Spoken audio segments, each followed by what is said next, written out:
Deus, aleluia. Santo é o nome do Senhor, poderoso é o nome do Senhor.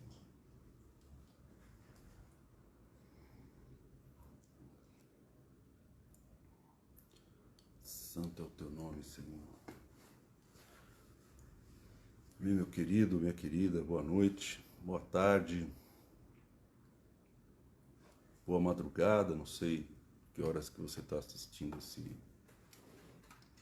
esse vídeo, mas que o Senhor te abençoe, que o Senhor te guarde, que o Senhor te dê muita bênção, muita graça, muita glória, em nome de Jesus. Amém? Boa noite a todos aí, a Christian, o Jones, a paz do Senhor Jesus para o Jones aí, para a sua família, para a Cristiane, que Deus te abençoe ricamente, em nome de Jesus. Amém, meu querido? Essa noite nós vamos falar sobre um assunto aqui muito importante. A gente falou na semana passada sobre o intercessor e a igreja. A gente falou sobre a visão de um intercessor sobre a igreja, né? Como que o intercessor enxerga a igreja de Cristo, a igreja espiritual, a igreja que o Senhor Jesus veio estabelecer sobre a rocha, sobre o fundamento da palavra de Deus, né? E hoje nós vamos falar sobre um trabalho. A gente falou do trabalho espiritual do intercessor, que é muito importante. O intercessor trabalha espiritualmente, e esse é uma função no corpo de Cristo que precisa ser estabelecida antes de qualquer coisa, né? É um trabalho preventivo, é um trabalho prioritário. A gente precisa ter isso como prioridade. O trabalho da intercessão é a prioridade da igreja. Sem a intercessão, todos os outros trabalhos, tudo que é feito, o segmento dos projetos, tudo isso acaba encontrando muitas barreiras, muitas resistências, muitos problemas, né? A intercessão em casa também é importante, porque quando você ora preventivamente, quando você ora e profetiza,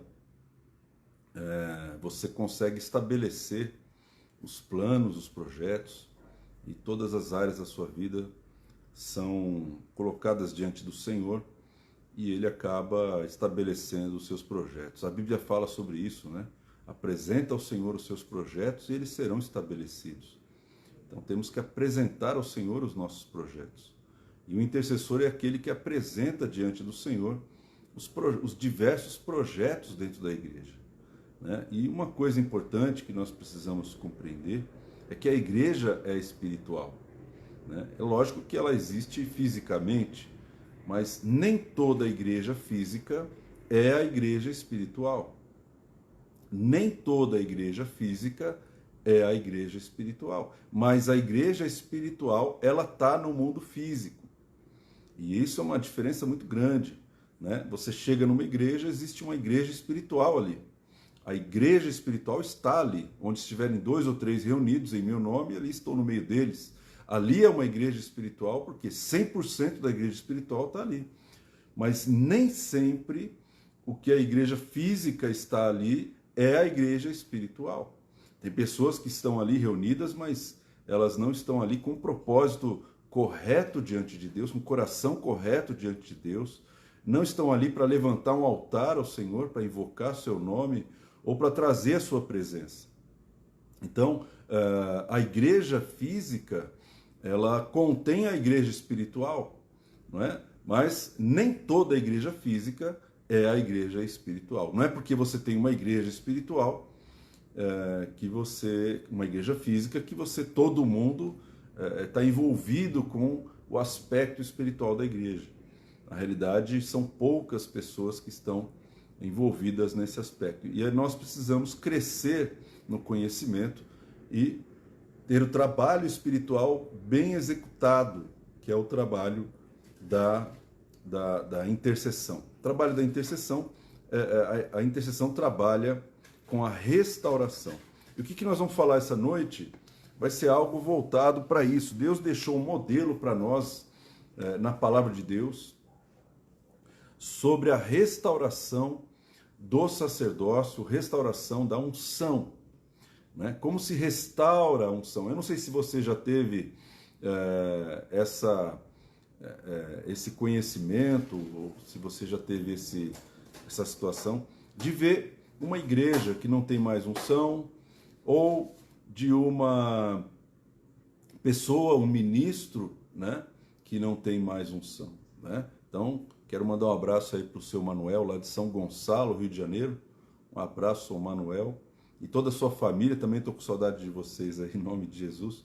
Mas a igreja, né, que perdeu a unção, que a gente tem na palavra de Deus uma palavra chamada Icabode, ou seja, se foi a unção do Senhor, foi quando a arca foi tomada ali de Israel pelos filisteus. Foi o dia que os filhos do sumo sacerdote Eli morreram, o dia que o sumo sacerdote faleceu, e ficou ali o jovem Samuel, né?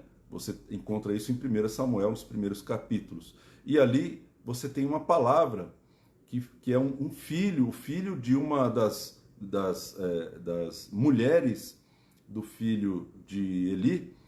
Nasceu um menino, mas a mãe dele morreu. E quando a mãe morreu, antes dela morrer, ela falou assim: Icabode, o menino vai se chamar Icabode, porque acabou de ser gerado um tempo sem a glória de Deus, né? Então, existem muitas situações em que as pessoas perderam a unção, perderam a fé, perderam o contato com o Espírito Santo, perderam completamente esse fogo do Espírito Santo, não é verdade? Então, em algum momento você orou em línguas, em algum momento você teve uma experiência sobrenatural com Deus, porém, pecados aconteceram, desvios, decepções, e isso fez com que você saísse da presença de Deus, não é? Ou você precisou de recurso, não tinha, você se decepcionou com o próprio Deus, você acabou atribuindo a Deus um problema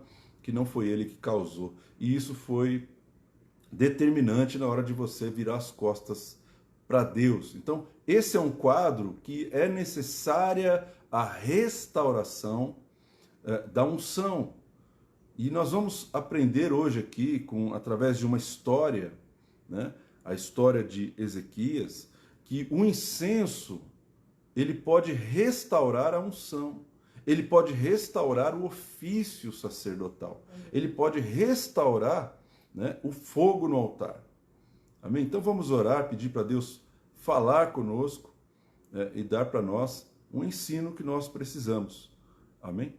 Pai, em nome de Jesus, nós queremos te glorificar nessa noite, Pai. Engrandecer o teu nome, porque só o Senhor é digno de honra, de glória, de poder. Imploro, Senhor, que o Senhor se faça presente dentro da nossa casa aqui, na casa de cada pessoa que está me ouvindo agora.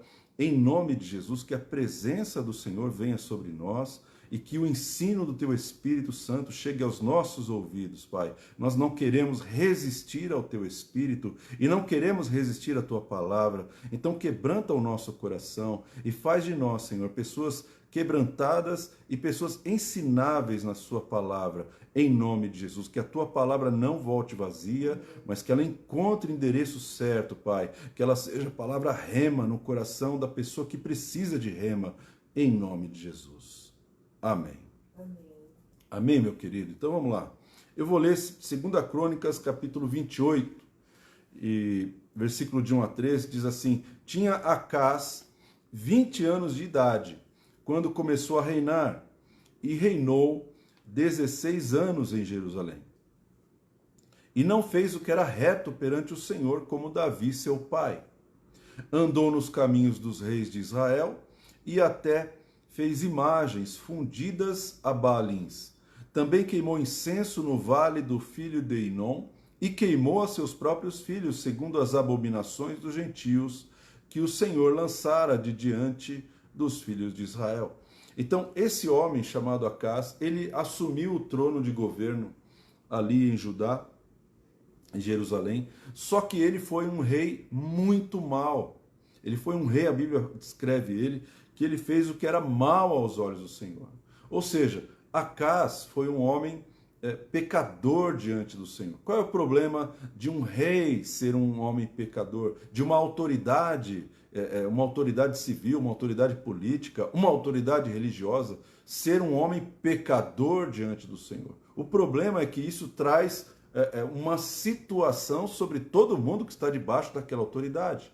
Então, porque esse rei começou a fazer essas abominações, isso não era um problema dele, isso se transformou num problema de toda a nação. Ou seja, o pecado não estava só nas costas de um homem chamado Acaz, o pecado ele foi totalmente contaminando todas as áreas da nação, e a nação de Israel caiu em um grande tempo de miséria, e um grande tempo de enfermidade, um tempo de pobreza espiritual. Então, ele em 16 anos, ele destrói o templo, ele destrói as portas do templo, ele acaba com o culto ao Senhor, ele acaba com o ministério sacerdotal, o ministério levítico, ele destrói aquilo que atraía a presença de Deus para a nação de Israel. Então isso trouxe um problema sério, ele afasta Deus da nação, ele não quer a presença do Senhor. Então, e ele queima os seus filhos aos demônios, né? Então, queimou os seus próprios filhos, ou seja, lançou os seus filhos no altar de Moloque. E isso trouxe uma maldição sobre a terra. Trouxe a maldição sobre as colheitas, maldição sobre a saúde, maldição sobre as famílias, né? Mas o sacerdócio já não funcionava mais.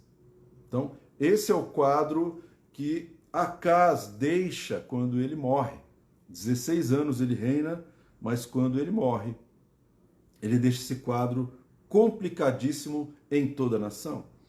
2 Crônicas 29, versículo 1 a 3, diz assim: tinha Ezequias 25 anos de idade quando começou a reinar, e reinou 29 anos em Jerusalém. Sua mãe se chamava Abia, e era filha de Zacarias. Fez ele o que era reto diante do Senhor, segundo tudo quanto fizera Davi, seu pai. No primeiro ano do seu reinado, no primeiro mês, ele abriu as portas da casa do Senhor e as reparou. E aí você começa a perceber, né, o primeiro passo da vida, do reinado desse homem chamado Ezequias. Ezequias, com apenas 25 anos de idade, ele era apenas um jovem, né, uma pessoa nova, mas com 25 anos de idade, ele tinha passado os últimos 16 anos vendo seu pai destruir o culto, destruir a adoração, destruir o holocausto. Ele tinha visualizado o seu pai dar um péssimo exemplo para ele, e a gente sabe que isso também vem de uma forma genética, espiritual. O espírito que o pai dele trouxe sobre a família dele poderia começar a influenciar a mente dele, mas era um garoto, um jovem, que ele decidiu, colocou na sua mente que ele queria abrir as portas da casa do Senhor. O que significa isso? Abrir as portas da casa do Senhor. Significa dar acesso para que as pessoas possam se encontrar com Deus, possam adorar a Deus, para que elas possam chegar. A primeira porta que ele abriu foi a porta que levava ao altar de holocausto, de sacrifício, e é naquele altar em que o povo deveria chegar com os seus sacrifícios, para que houvesse holocaustos oferecidos pelo pecado. Então, o que ele está fazendo? Ele está falando, olha, eu preciso da intercessão, eu preciso de alguém que perdoe os pecados, eu preciso do derramamento do sangue do cordeiro, eu preciso do derramamento de sangue de animais, para que os pecados saiam da nação. Foi o que esse homem fez. A visão espiritual dele foi tremenda. Um detalhe é que ele não era um sacerdote, ele fazia parte da tribo de Judá. Ele não era da tribo de Levi, mas ele tinha uma visão sacerdotal muito forte. Então, no primeiro ano, no primeiro mês, ele começou a consertar as portas do templo para que as portas fossem abertas. Por quê? Porque o povo já não tinha mais aonde eu vou adorar, aonde eu vou, né, chegar diante de Deus com os meus pecados, para confessar os meus pecados, para limpar a minha vida, para limpar a minha família, para limpar a minha casa. Então, isso é uma visão de autoridade espiritual. No versículo 4, ele diz assim, trouxe os sacerdotes e os levitas, guarda bem isso, são duas figuras importantes, sacerdotes e levitas, e ajuntou-os na praça oriental, e lhes disse, ouvi-me, ó levitas, santificai-vos agora, e santificai a casa do Senhor, Deus de vossos pais, e tirai do santuário a imundícia. Então, a primeira coisa que nós precisamos compreender, e isso é uma história que serve como figura espiritual para que nós possamos restaurar o ministério, restaurar um sacerdócio, restaurar a vida espiritual, é que a primeira dimensão onde nós precisamos de purificação é o santuário. Nós precisamos purificar o santuário e precisamos purificar os levitas, precisamos purificar os sacerdotes. Não adianta ele chegar para o sacerdote levita e falar, olha, vocês vão santificar o santuário. Não, vocês precisam se santificar primeiro, vocês têm que se apartar do seu trabalho secular, vocês precisam se apartar dos seus pecados familiares, vocês precisam se limpar. De acordo com a lei, de acordo com a palavra, vocês vão precisar pedir perdão pelos seus próprios pecados. Vocês têm que purificar o seu coração, purificar a sua mente, purificar os seus lábios. Vocês têm que confessar os seus pecados. Não se restaura um sacerdócio sem restauração do sacerdote. Não se purifica a casa do Senhor se aquele que está purificando a casa do Senhor não está purificado primeiro. Então a pessoa tem que se purificar para estar no sacerdócio. No ministério é necessário ter santidade, ter consagração. Sem a consagração, sem a santificação, a Bíblia diz que ninguém verá o Senhor. E aí o sacerdócio, o ministério serve para quê? Para que a presença venha. Sem a santificação do sacerdote, meu querido, sem a purificação do intercessor, nem adianta levantar as mãos para o céu, nem adianta tentar purificar o sacerdote, o sacerdócio, nem adianta purificar a casa do Senhor, porque o sacerdote, ele está em pecado, ele tem lábios impuros, ele tem pensamentos impuros, ele tem atitudes impuras, isso tudo traz contaminação. Então, olha a direção que o rei trouxe para os sacerdotes. Os sacerdotes que já deveriam saber que isso é natural. Ele falou, olha, vocês precisam se santificar, levitas. Os levitas eram os responsáveis pela adoração e os sacerdotes eram responsáveis pelo sacrifício, pelo derramamento de sangue, pela purificação dos pecados do povo. E ele está falando, santificai-vos sacerdotes e santificai-vos levitas.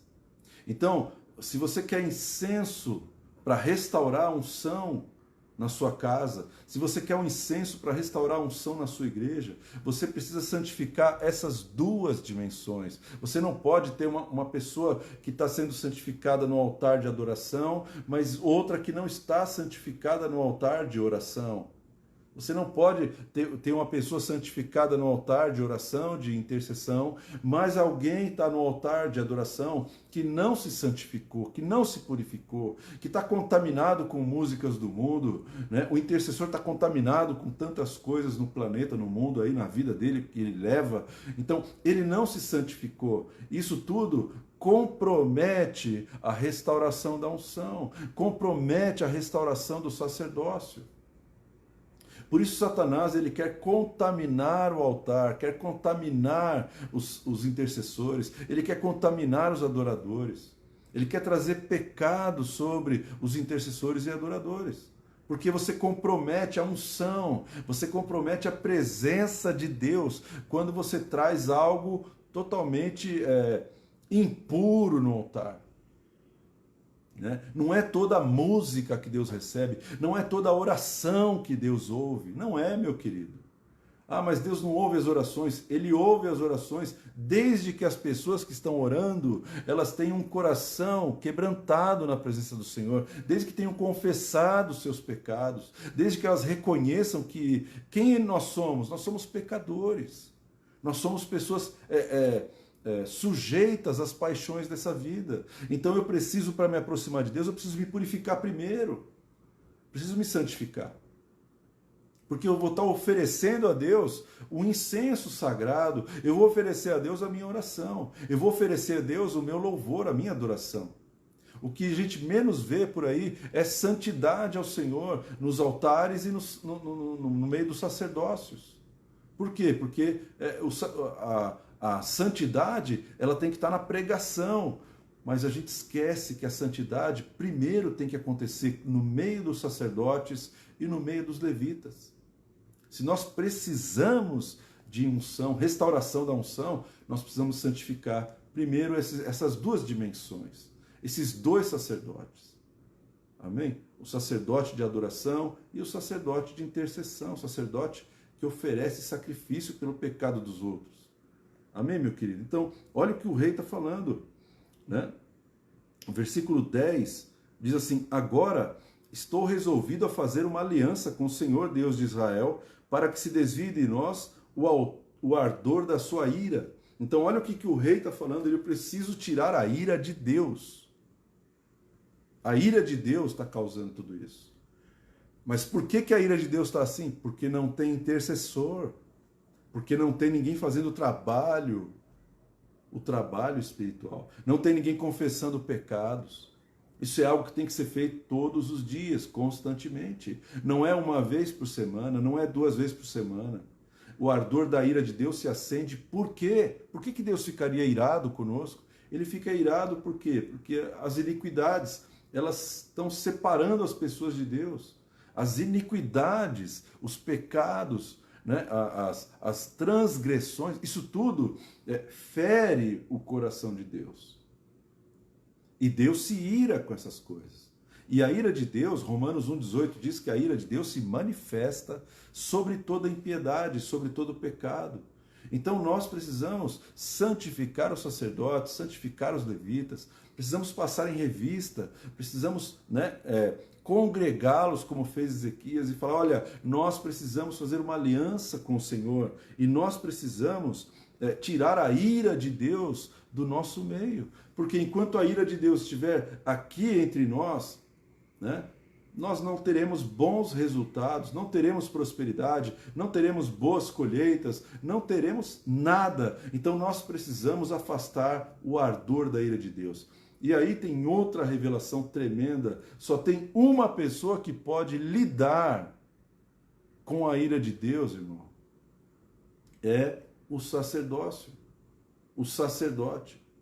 Então, ele está falando para quem isso? Ele está falando, olha, gente, nós precisamos afastar de nós o ardor da ira de Deus, porque nós temos essa autoridade. Deus colocou isso na palavra. Nós precisamos chegar diante de Deus com o coração lavado, com a consciência purificada e Senhor, perdoa o pecado da tua igreja, perdoa o pecado da nossa família, perdoa o pecado dos teus líderes, perdoa o pecado dos seus levitas, dos seus adoradores, perdoa, Senhor, porque somente o intercessor, somente o levita tem condições de aplacar a ira de Deus. Deus estava irado quando ele mandou Noé construir a arca, ele ficou irado durante 100 anos, esperando a arca ficar pronta. E quando acaba todo o dilúvio, quando Noé sai da arca, a Bíblia diz que ele levantou um altar ao Senhor e ofereceu ali um sacrifício de aves limpas, de animais limpos, porque Deus não recebe sacrifício sujo, sacrifício impuro. E a Bíblia diz exatamente essa frase, quando Deus aspirou a fumaça, quando ele aspirou aquele cheiro do sacrifício no altar, quando ele sentiu, ele falou assim, nunca mais eu vou amaldiçoar a terra por causa do homem. E ele abençoa Noé e abençoa todas as gerações de Noé seguinte. Estabelece uma aliança ali com Noé. Por quê? Porque Deus sente o cheiro do incenso do altar. Então nós precisamos afastar o ardor da ira de Deus Como? Com o ministério sacerdotal e com o ministério levítico. Nós precisamos queimar incenso. A fumaça tem que subir. E a fumaça não tem como você exalar incenso diante de Deus, a não ser por esses dois elementos. Um elemento só não basta. Tem que ter os dois elementos. O trabalho espiritual da igreja envolve dois elementos básicos. O primeiro elemento é a intercessão, é a oração. E o segundo elemento é a adoração. Quando você mistura essas duas dimensões, você está produzindo uma fumaça no altar. Você está produzindo um incenso suave ao Senhor. E quando ele exala, quando ele aspira aquele incenso, aquilo se torna parte dele. E coisas começam a acontecer. Então, o incenso ele tem que ser santo e sagrado. Ele não pode ser um incenso estranho. Ele não pode ser um incenso totalmente contaminado com outras coisas, com músicas do mundo, com levitas que estão em pecado, com sacerdotes que estão em pecado. Olha, consagrai-vos, vamos afastar a ira de Deus de nós. Nós vamos lidar com Deus antes de lidar com o diabo. Nós precisamos afastar a ira de Deus da nossa vida, da nossa nação. Então, nessa nação, meu irmão, só um trabalho espiritual bem feito, como foi na nação de Judá nesse momento, é que pode afastar a ira de Deus. E afastou a ira de Deus, você vai começar a ver bênçãos sobre a nação. Você vai começar a ver bênçãos sobre a família, bênçãos sobre as igrejas. Desde que o trabalho espiritual seja feito de uma maneira correta, de acordo com o desenho de Deus. Deus deu um desenho para o culto, Deus deu um desenho para o trabalho espiritual. Né? E a primeira vez que a gente vê isso, são dois altares que foram levantados lado a lado, o altar de Abel e o altar de Caim. Deus atenta para o altar de Abel, mas a Bíblia diz que quando ele olha para o altar de Caim, que é o fruto da terra, ele não atentou, não chamou a atenção de Deus. Então, não é todo o altar levantado que Deus vai receber. Deus vai receber o altar de acordo com um modelo, de acordo com uma revelação da palavra, de acordo com aquilo que Ele determinou que se fizesse. E a santificação é a premissa básica para que esse altar possa chamar a atenção de Deus. Animais limpos. A Bíblia fala... rogo-vos, irmãos, Romanos 12, 1 e 2 fala, rogo-vos pela compaixão de Deus, que apresenteis os vossos corpos como sacrifício vivo, santo e agradável a Deus, que é o vosso culto racional. E não vos conformeis a esse mundo, mas transformai-vos pela renovação da vossa mente, para que você experimente a boa, perfeita e agradável vontade de Deus. Então, o culto diante de Deus não existe se o sacrifício não for agradável a Deus. Se o sacrifício não for puro, não for santo, vivo. O sacrifício tem que ser vivo, tem que ser santo. Então, eu sou o sacrifício que me ofereço diante de Deus em um altar. Então o sacerdote, o levita, precisa oferecer esse tipo de sacrifício. Sem esse tipo de sacrifício não existe culto, irmão. Existe um ajuntamento de pessoas que estão ali fazendo, brincando de igreja, brincando de clube, brincando de reunião, brincando de pregação, brincando de oração e de música. Não estão fazendo nada que Deus está recebendo, porque o sacrifício que tem que ser feito é vivo, santo e agradável. Deus tem que atentar para esse altar, Deus tem que atentar para esse culto, atentar para essa igreja e exalar o incenso. Então essa é a base do culto. O altar tem um modelo, o altar tem uma regra. O altar tem um princípio que tem que ser seguido. Se esse princípio for quebrado, o altar se torna inoperante, inócuo. Se torna um altar totalmente vão. Um altar em vão. Quer dizer, todo o esforço que é feito ali, imagina Caim levantando um altar e trazendo o fruto da terra. E ele preparou, imagina, irmão, a igreja de Caim era bonita, maravilhosa, ela era linda, tinha flores, fruto da terra, tinha flores, tinha frutos. Ele apresentou os frutos, apresentou ali maçãs, peras, uvas, abacaxi, manga. Você olhava aquilo ali, nossa, essa decoração está maravilhosa. Você acha que Deus não vai receber essa decoração? Deus virou as costas para esse altar. Deus virou as costas com aquilo que era bonito diante dos homens. Deus virou as costas e olhou para o altar de uma pessoa que matou um animal e derramou sangue sobre esse altar. Quando ele derrama o sangue sobre o altar, você imagina como esse altar ficou feio. Você já viu um animal morto no meio da mata, ou no meio da estrada, no meio da rua? Você já viu um animal morto? Aquilo é feio, as pessoas elas se afastam daquele lugar. E foi para esse tipo de quadro que Deus foi atraído por um animal morto, pelo sangue derramado de um animal. Então, esse é o princípio básico para que os sacerdotes e os levitas possam trabalhar no trabalho espiritual. É lógico que se não houver santificação, eles estão fazendo um trabalho físico, mas no mundo espiritual eles não estão fazendo trabalho algum, irmão. Eles estão só tocando uma música, estão só ali orando, mas Deus não está nem recebendo esses altares, não está saindo incenso daquela igreja. Como não sai incenso, não tem presença, não tem manifestação de Deus, não tem cura, não tem milagres. Deus é bom. Isso é uma maneira como o incenso restaura a unção.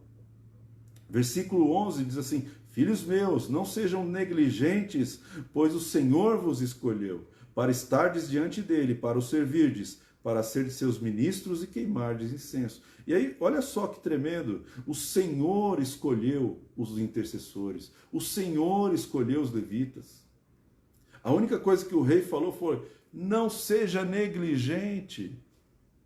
É o que Paulo falou para Timóteo: não seja negligente com o dom que você recebeu. Não seja uma pessoa que não está nem aí com o teu chamado, o chamado que Deus te fez desde o ventre da sua mãe. Deus te escolheu. Então, quem que Ezequias está chamando na responsabilidade espiritual? Ezequias está chamando aqueles que foram escolhidos e não aqueles que não foram escolhidos. E aqui tem uma chave, você tem que saber quem foi escolhido e quem não foi escolhido. Você tem que saber, irmão, porque se você chamar alguém que não foi escolhido, ele nunca vai conseguir exercer sacerdócio, porque ele não foi chamado por Deus para isso. Deus não chamou ele para isso. Quem chamou foi você. Você chamou uma pessoa que não faz parte da tribo sacerdotal, não faz parte da tribo de Levi, e vai botar o cara para tocar e para cantar. Mas ele sabe cantar, sabe tocar, ele sabe orar, ele gosta de orar. Então, mas ele não foi chamado para intercessão, ele não foi chamado para isso, ele não foi chamado para adoração. Ele não foi chamado por quê? Porque você percebe que ele não está na presença de Deus. Como que você sabe se uma pessoa foi chamada ou não? O chamado por Deus, ele tem um vício. Ele está viciado na presença de Deus. O Senhor vos escolheu para estardes diante dele. Quando Deus chama alguém para estar diante dele, você não consegue correr, irmão. Você pode estar em qualquer lugar do planeta, você está na presença de Deus. Deus colocou você na presença dele, você não consegue sair dali. Você não consegue sair da presença de Deus. Então a pessoa está sempre na presença de Deus. Não importa o que aconteça na vida dela, ela está sempre na presença de Deus. Outra coisa, outra marca de quem foi escolhido é que ele serve a Deus. O que Deus manda ele falar, ele fala. O que Deus manda ele fazer, ele faz. O que Deus manda ele tocar, ele toca. O que Deus manda ele cantar, ele canta. O que ele está fazendo? Está servindo quem? Ele está servindo a Deus. Ele não está servindo um pastor, ele não está servindo uma igreja, ele está servindo a Deus. Isso é uma marca de quem é chamado por Deus. É uma pessoa focada em Deus, focada no Espírito de Deus, e não focada nos detalhes físicos da adoração, nos detalhes físicos da intercessão. Esse não é o chamado de um sacerdote, de um levita. O chamado dele é para servir a Deus. Ezequias não falou assim: olha, Deus te escolheu para me servir. Ezequias falou assim: Deus não te chamou para me servir. Deus chamou você para servir a Ele. Você tem que servir a Deus. Para de servir a si mesmo. Para de servir as empresas. Para de servir outras pessoas. Para de servir a Mamon. Para de servir outros senhores. Uma pessoa que foi chamada por Deus não consegue servir outro Deus, porque Deus te escolheu para servi-lo. Você não tem para onde correr, irmão. Você tenta, mas você não consegue. Você tenta voltar para o mar para pescar, mas você não consegue, irmão. Pedro foi chamado por Deus para ficar diante dele. Deus não desistiu de Pedro, por quê? Porque ele foi chamado para estar diante dele e para servi-lo. Pedro não conseguiu voltar para o mar. Jesus voltou para o céu e Pedro podia ter voltado para o mar, mas ele não conseguiu. Ele teve que entrar no cenáculo e falar assim: nós vamos orar até a promessa se cumprir. Porque quem é chamado por Deus tem essa marca de servir a Deus. Ele não está servindo um homem, não está servindo uma igreja, não está servindo a denominação, não está servindo uma placa, não está servindo uma hierarquia humana. Ele está servindo o próprio Deus. Aonde ele está servindo a Deus, meu querido. Isso é marca de quem foi escolhido. Agora o cara vem, ele vai orar, ele não está servindo a Deus, ele está simplesmente fazendo aquilo por uma obrigação, ele não tem noção de que ele está na presença do Altíssimo para orar, e aí ele quer manipular o Senhor, não quer manipular tudo. Então essa pessoa não serve, porque ela não foi chamada, Deus não chamou ela para a sua presença. E Deus não quer ela. Não, Deus quer ela em outro lugar, menos ali. Então Ezequias falou assim: você não me serve, você serve a Deus. Você está servindo a Deus. Amém? E é isso que ele faz. Outra coisa, para ser de seus ministros. Ou seja, você não vai ser um cara grande. Você vai ser um cara pequeno, porque você vai ser um ministro. O ministro é um cara que serve. É o garçom, irmão. É o gari, aquele que varre sujeira. O que o intercessor faz? Ele trata com a sujeira espiritual da igreja. Você é ministro de Deus? Parabéns, você vai tirar a sujeira das pessoas. Você vai perdoar pecado das pessoas. Você não vai ser honrado. Você não vai ser levantado. Você não vai, irmão. Sinto muito. Você foi chamado para estar diante de Deus. Diante de Deus você tem que se prostrar. Se os 24 anciãos se prostram, você acha que Deus vai fazer o que com você? Vai te honrar na presença dele? Não. Você vai se prostrar e colocar a sua coroa nos pés do Senhor. E falar: Senhor, o que o Senhor mandar eu faço. Eis-me aqui, envia-me a mim. É isso que as pessoas fizeram. Você não vai ver ninguém sendo honrado na presença de Deus. Porque toda a honra, toda a glória pertence a Deus. Então, para ser ministro de Deus e para queimar incenso, irmão, é necessário humildade, não honra. Ninguém é honrado para queimar incenso. As pessoas têm que se humilhar, pedir perdão pelos seus pecados, santificar e buscar a glória de Deus. Amém? Então, nós estamos aprendendo sobre o incenso restaura a unção. Para queimar incenso, irmão, é necessário ter princípios. É necessário ter equipes de intercessores, equipes de adoradores, que estejam em santidade, que estejam em purificação, que foram escolhidos por Deus para isso. Se você não foi escolhido por Deus, irmão, não força. Não força a Deus. Deus, mas eu quero tocar, eu quero por quê? Por que você quer tocar? Porque Deus te chamou ou porque você quer aparecer? Porque você quer ser notado, você quer ser percebido, você quer gravar alguma música? O que você quer fazer? Por que você quer fazer isso?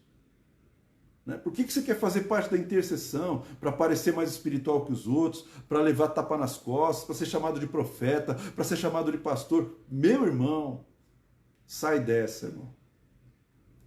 Cuidado, não faz isso com você mesmo. Você vai tomar uma invertida, não é de mim. Você não vai tomar a invertida da igreja, você vai tomar a invertida de Deus. Se Deus não te chamou, não faça. Mas se Deus te chamou, você não vai conseguir ficar longe. Deus vai falar com você. Fica tranquilo. Amém?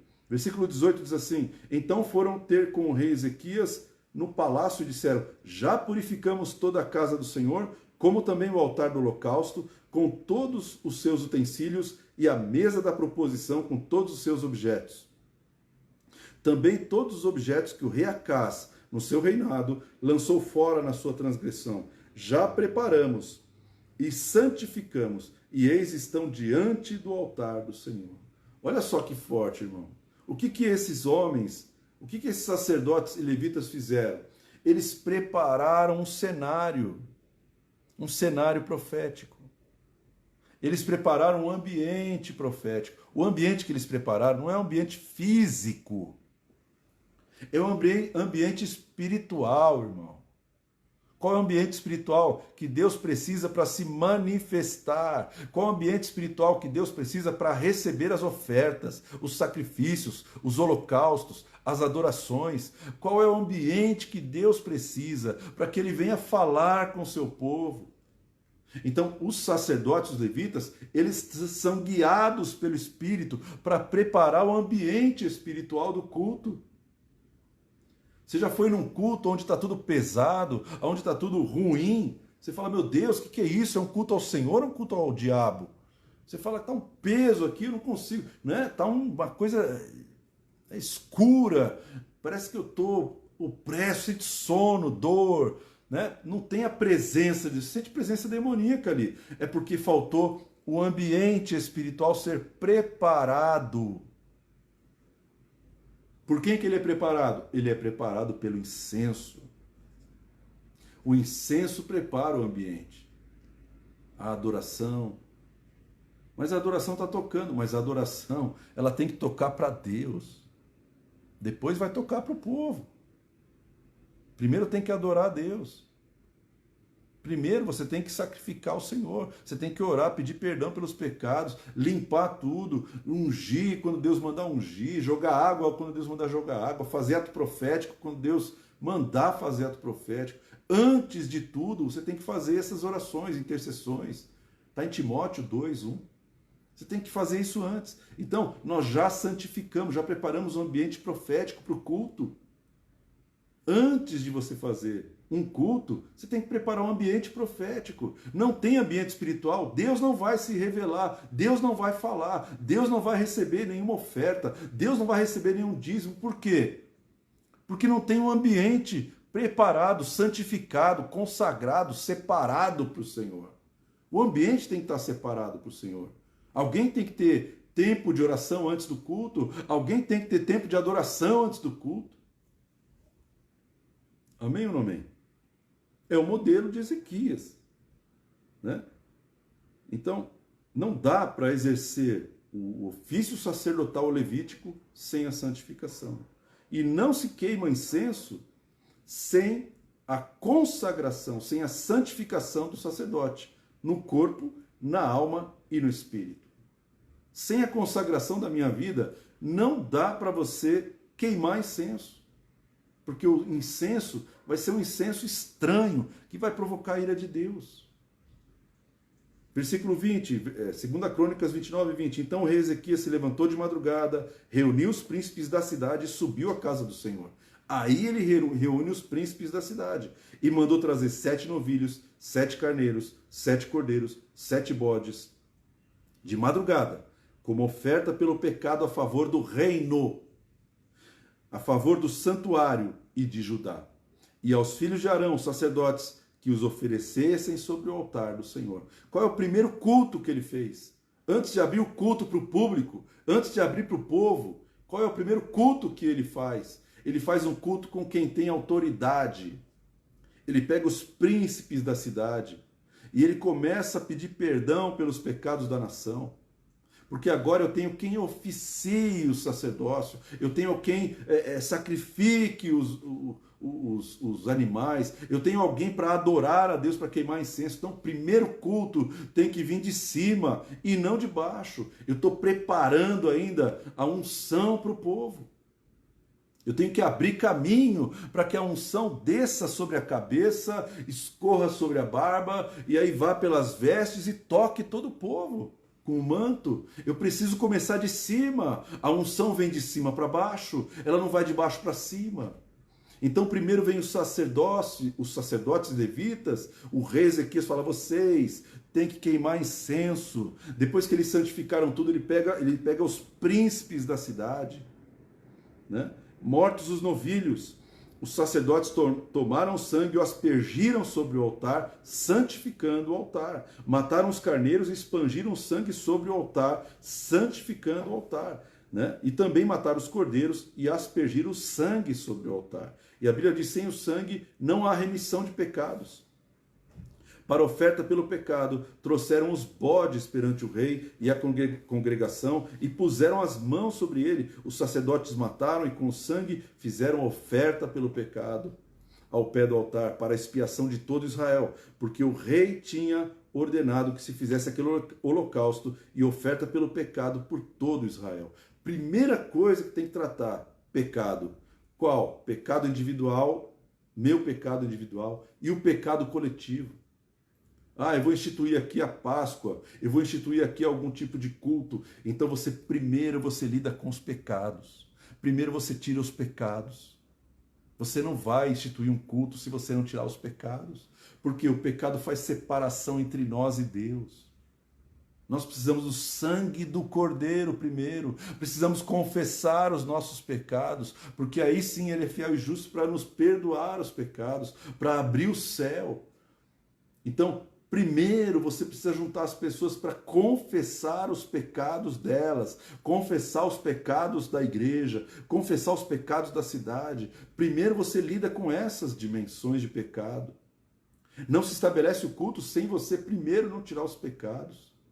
Senão o culto não vai ser aceito diante do Senhor. Versículo 25, também estabeleceu os levitas na casa do Senhor, com símbolos, alaúdes, harpas, segundo o mandado de Davi de Gade, o vidente do rei, e do profeta Natã, porque esse mandado veio do Senhor, por intermédio dos seus profetas. Estavam, pois, os levitas em pé, com os instrumentos de Davi, e os sacerdotes com as trombetas. E aí você vê aqui, meu irmão, uma preparação tremenda. Você vê aqui os levitas com os instrumentos de Davi. Ou seja, nós vamos adorar de acordo com o que está determinado por Deus. O tipo de adoração é a adoração que veio de acordo com aquilo que está escrito, de acordo com aquilo que Deus falou. Eu não posso adorar do meu jeito, eu não posso adorar do jeito que eu acho que tem que ser adorado. Por mais bonito que você toque, irmão, por mais bonito que você cante, mas você precisa ter a inspiração de Deus para cantar.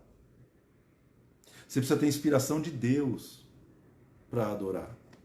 Senão o que vai sair é música. E eles não estavam buscando música, eles estavam buscando obedecer o princípio da adoração. É diferente de música. Tem muita música por aí, mas as músicas, elas não adoram a Deus na sua maioria. Por quê? Porque elas estão totalmente fora do modelo de Deus, que é em espírito e em verdade. Importa que os verdadeiros adoradores o adorem em espírito e em verdade. Em espírito. E às vezes você vê uma adoração onde tem um que está no espírito e tem outro que não está no espírito. E aí parece que tem uma televisão ali cheia de chiado. Já viu televisão cheia de chiado? Aquelas televisão de tubo, que você precisa botar o bombril na antena. Por quê? Porque tem alguém ali criando ruído no meio da adoração. Tem uma pessoa adorando e tem uma pessoa que está só tocando. Então eles estavam ali preparados com seus instrumentos, né? Versículo 27, deu ordem a Ezequias que se oferecesse o holocausto sobre o altar. Em começando o holocausto, começou também o cântico ao Senhor com as trombetas, aos sons dos instrumentos de Davi, rei de Israel. Porque o incenso é a mistura da adoração e da intercessão. E você está vendo quando começou o holocausto, quando começou o sacrifício pelo pecado, quando começou tudo isso, começou também o cântico. Toda a congregação se prostrou, toda a congregação se prostra, enquanto se toava o cântico e as trombetas soavam. Tudo isso até findar-se o holocausto. Irmão, tudo ao mesmo tempo é uma mistura de elementos. Não é apenas um elemento, irmão. Não é apenas a adoração. Não é apenas a intercessão.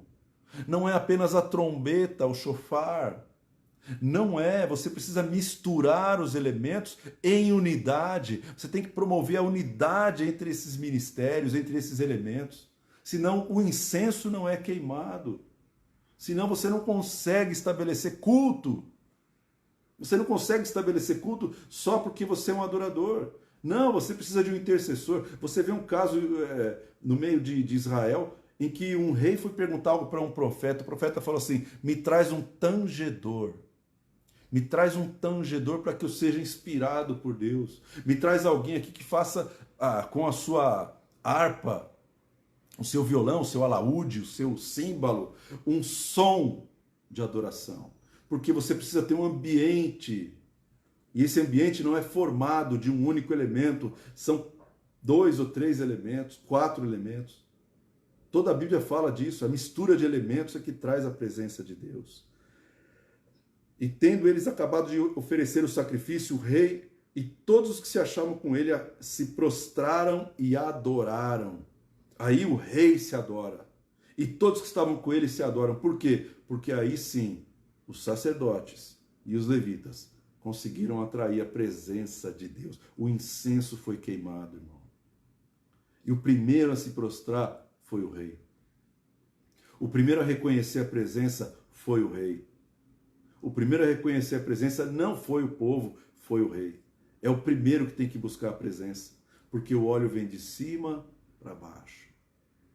Vem do alto e desce e vai chegando até o povo. Amém?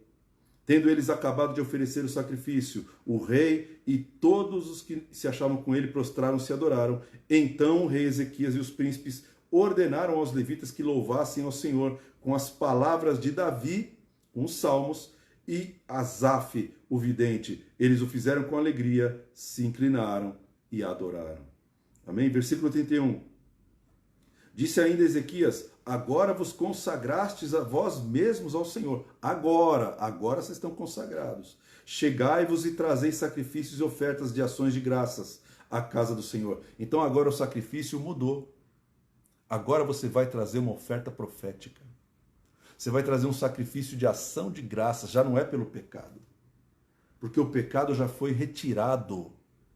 Porque o sangue do Cordeiro já removeu os seus pecados. Agora você traz uma oferta de ação de graças à casa do Senhor. A congregação trouxe sacrifícios e ofertas de ações de graça. E todos que estavam de coração disposto trouxeram holocaustos. O número de holocaustos foi de 70 bois, 100 carneiros, 200 cordeiros, tudo isso em holocausto para o Senhor. Também foram consagrados 600 bois e 3.000 ovelhas. Além dos holocaustos, versículo 35, houve também a gordura das ofertas pacíficas e as libações para os holocaustos. Assim se estabeleceu o ministério da casa do Senhor. Então existe um caminho nessa história de Ezequias que está apontando como o incenso restaura a unção. Como que o incenso restaura o ministério. É através do incenso que você restaura o ministério, que você restabelece o teu chamado, que você restabelece, né, o serviço na casa do Senhor. É que você restabelece o altar, para que a congregação seja abençoada. Amém? Versículo 36. Então Ezequias e todo o povo se alegraram por causa daquilo que Deus fizera para o povo, porque subitamente se fez essa obra. Olha só que tremendo, irmão. Até aquele momento só existia tragédia, miséria, fome. Mas com o sacerdócio restaurado, a alegria começou a voltar no coração do rei e começou a voltar no coração do povo. Uma alegria começou a tomar conta do povo. Qual é o resultado disso? Versículo 1 de 30. Depois disso, Ezequias enviou mensageiros por todo Israel e Judá. E escreveu também cartas a Efraim e Manassés, para que viessem à casa do Senhor em Jerusalém, para celebrarem a Páscoa do Senhor. Para celebrarem a Páscoa do Senhor. Aí nós vamos celebrar a Páscoa.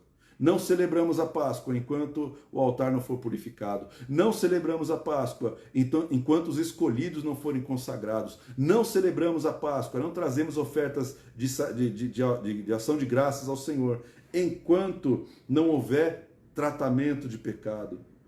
Amém? Glória a Deus. Versículo 27, 2 Crônicas 30. Então os sacerdotes e os levitas se levantaram para abençoar o povo. E a sua voz foi ouvida, e a sua oração chegou até a santa habitação de Deus, até os céus. Meu irmão, a voz dos sacerdotes e dos levitas só chegou até a santa habitação de Deus, até os céus, depois que o pecado foi removido. Depois, a voz deles conseguiu abençoar o povo. O Ezequias não abençoou. Quem abençoou? Os escolhidos para abençoar, os escolhidos para interceder, os escolhidos para adorar. Os adoradores podem abençoar o povo de Deus quando eles estão no modelo, no princípio, na santidade, quando eles estão nesse formato de ministério, irmão. Eles abençoam e o povo é abençoado. Os sacerdotes, eles abençoam e Deus ouve a oração deles. Amém? Depois Ezequias estabeleceu os turnos e no capítulo 31, versículo 5 diz assim: logo se divulgou essa ordem, os filhos de Israel trouxeram em abundância as primícias do cereal, do vinho, do azeite, do mel e de todo o produto do campo, e também os dízimos de tudo trouxeram em abundância. Os filhos de Israel e de Judá, que habitavam na cidade de Judá, também trouxeram dízimos das vacas e das ovelhas, e dízimos das coisas que foram consagradas ao Senhor seu Deus, e fizeram montões e montões. No terceiro mês começaram a fazer os primeiros montões, e no sétimo mês acabaram. 4 meses fazendo montões. 4 meses. Vindo, pois, Ezequias e os príncipes, e vendo aqueles montões, bendisseram ao Senhor e ao seu povo de Israel. E perguntou Ezequias aos sacerdotes e aos levitas acerca daqueles montões. Que são esses montões, sacerdotes e levitas? Então o sumo sacerdote Azarias, da casa de Zadok, lhe respondeu: desde que se começou a trazer à casa do Senhor estas ofertas, temos comido e nos temos fartado delas, e ainda a sobra em abundância. Por quê? Porque o Senhor abençoou o seu povo, e esta grande quantidade é o que sobra. É o que sobra, irmão. Então, se você pegar o modelo de Deus para o trabalho espiritual da igreja, você vai perseguir todas as etapas, começando com os escolhidos que Deus deu para a oração, os escolhidos que Deus entregou para a adoração, e fazer eles trabalharem em conjunto, eles se santificarem em conjunto, eles terem o mesmo norte. Vamos buscar a presença de Deus, vamos santificar a nossa vida, vamos oferecer a nossa vida como um sacrifício vivo, vamos nos dedicar em servir ao Senhor, vamos estar na presença do Senhor. São essas pessoas que não conseguem sair da igreja, não conseguem sair do altar. Não conseguem, irmão, porque foram chamados, foram escolhidos. Às vezes são pessoas chatas. Por quê? Porque elas estão vendo aquilo que é espiritual e a maioria das pessoas não vê. E elas falam: meu, mas tá errado, mas é o congresso, mas tá errado, mas é a conferência, mas tá errado, mas é a Páscoa do Senhor, mas tá errado, nós nem nos consagramos. Nós nem nos preparamos, nem estivemos na presença de Deus, nem confessamos nossos pecados. O que adianta fazer a Páscoa do Senhor? Deus não vai ouvir nenhuma oração, Deus não vai abençoar o povo, Deus não vai ouvir o sacerdote, o levita. A oração não será ouvida porque não foi queimado o incenso primeiro. E é do incenso que vem o ministério, é do incenso que vem a unção. É do incenso, irmão. É do incenso. Amém? Então, leia com carinho esses versículos, esses capítulos de 2 Crônicas, de 29 em diante, e medita neles. E veja como que está a tua família. Se você na tua casa tiver um altar de adoração, um altar de intercessão, se vocês orarem juntos em casa, se vocês adorarem a Deus juntos, se vocês se santificarem juntos, se vocês evitarem, buscarem a santificação, evitando o pecado, meu querido, a bênção de Deus, o sacerdócio, o ministério, se vocês queimarem incenso dentro de casa, isso tudo vai vir sobre a vida de vocês, porque Deus é bom. Nós não precisamos dos animais mortos, porque o Cordeiro de Deus já removeu os pecados do mundo. Amém, meu querido? Então, que Deus te abençoe. Nós vamos orar. Deus está trazendo aqui alguns princípios. Eu espero que Deus tenha falado com você e que Deus use a sua vida naquilo que Ele te escolheu para fazer e não naquilo que Ele não te escolheu para fazer. Amém? Pai, em nome de Jesus, eu quero te agradecer pela Tua palavra essa noite, uma palavra densa, uma palavra, né, tão rica, com muita revelação, tantas coisas, Pai. Mas a essência da Tua palavra, eu creio que nós conseguimos perceber, conseguimos absorver. Amém. Te agradecemos, Pai, porque o Senhor sempre tem um caminho. E essa história de Ezequias, ela é a figura daquilo que nós temos que fazer espiritualmente nas igrejas, nas nossas casas, em qualquer lugar onde nós queremos levantar um altar ao Senhor. Nós queremos te agradecer pela Tua palavra. Nos transforma, Senhor, em sacrifícios vivos, santos e agradáveis a Deus.